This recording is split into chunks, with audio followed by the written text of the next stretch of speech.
Ladies and gentlemen, you rightly hit the nail. When this sole administrator was appointed, we issued a statement widely publicized condemning the process and pleading that it might be reviewed. It was not, though our positions were clear. But that notwithstanding, we have been working with it consistently, praying and doing everything humanly possible to make sure it succeeded and that peace is returned. Because we are particularly encouraged by the resolution of the National Assembly that at the completion of the time, provided there is peace, they will revert to the old process, recalling the governor of the state. We were for the constitutionality of River State, what is constitutional, what should be done correctly in the state. So having been assured of that, we've been working consistently until this recent bombshell. To be precise, on my part, on the 7th of March, I received a letter from the administrator generally appealing to stakeholders, intending to invite us for a meeting. The letter was dated 30th October, though it was safe hand delivered on the 7th at about 3 p.m. to my house. I wasn't there, but they read it over to me. But surprisingly, yesterday, there was an announcement that the sole administrator has appointed or cancelled the appointment of civil service commissioners and so on, and has appointed administrators. We are wondering, the first appointment we are virtually questioned, but because it was done by the president, what powers, what rights have the sole administrator to be an executive, to start reappointing administrators at the local government level and the Civil Service Commission? So we couldn't understand the rationale behind it.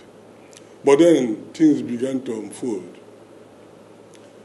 There was a High Court judgment on ruling on the 8th that the court will give 14 days period to the sole administrator because people took him to court, challenging his authority to appoint administrators at the local. River said that we've never used that statement before. We've been preaching for peace and accord. We're still preaching for peace. But for instance, I'm coming out plainly to accuse him now. Initially, we would have probably made a palliative statement. But we are saying, I am saying, I'm not that Wike is the architect of all these things.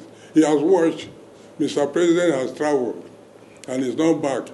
He's now swept debt, heaps of debt, piled up somewhere, waiting for Mr. President to come and clear.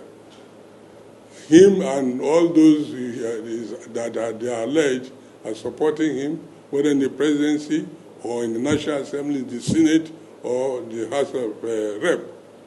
We are pleading with them that we will continue to highlight the actions and activities of Wike from now.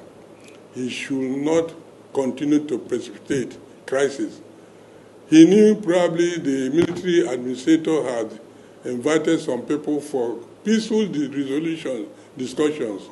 He went in. He was reported to have been here on the 7th, Monday evening, traversing the whole place, visiting the military administrator. Then the following day, this announcement came through. So he is I'm holding him responsible for all the crises in River State. Wike is when the time comes, probably there will be ways of dealing with it. I will remember what Nigerian leaders, a popular Nigerian leader used to say. Dr. Nnamdi Azikiwe, when he was alive, used to say that a parable in Yoruba, incidentally the parable is in Yoruba language. He used to say, Surulere, Surulere, be quiet, silently, be silent, be quiet, be silent, be quiet. Surulere, Surulere. And I'm going to borrow the words of Dr. Nnamdi Azikiwe to say, Surulere, Surulere, to all those who are involved in our activities. On our own part, we continue to pray. We continue to look up to God. We believe this is our state, and we must rescue our state. So there's nothing that will be done physically. It is just to hope and pray. We cannot go physical. Physical, like action, lawsuit. Well, a lot of things have been done, but as you know,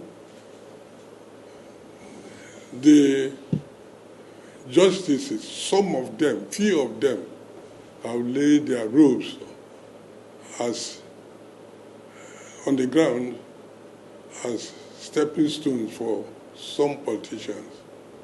Unfortunately, and that is true, some of them, few of them, have laid their robes on the ground as mounting guard of honor. When we started as a Rivers Elders and Leadership Forum, we did write, when this and the problem initially started, we did communicate in writing to both the warring parties, Governor Wike and Governor Fubara. We wrote to them in writing, pleading to meet with them. But unfortunately, we didn't have the cost of receiving a reply from any of them. And we still made efforts in many ways to contact some of our colleagues, but so far it has not succeeded. But we played it down, pursued other avenues quietly before the thing escalated outside the state. But we are still trying, and we hope to try. We hope to continue.